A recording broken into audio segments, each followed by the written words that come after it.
Sindh high court तरफ़ां बिजली जे bill में म्युनिसिपल टैक्स रोकण जी हुकुम में वाध। कराची जे एडमिनिस्ट्रेटर मुर्तज़ा वहाब चयो आहे त केएमसी टैक्स जी मुकमल मनी ट्रायल हूंदी। शिफ़ाफ़ निज़ाम ज़रिए टैक्स जो पैसो कराची जी बहितरी लाइ इस्तेमालु थींदो।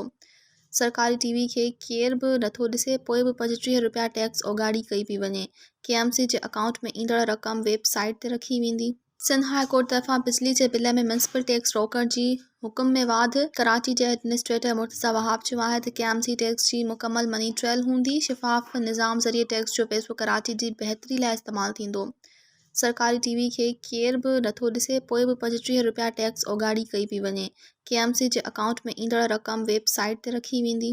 मज़ीद ख़बरनि ऐं तफ़सीलात लाइ विज़िट कयो असांजी वेबसाइट www.awamiNewsHD.com ऐं ॾिसंदा रहो अवामी न्यूज़ HD।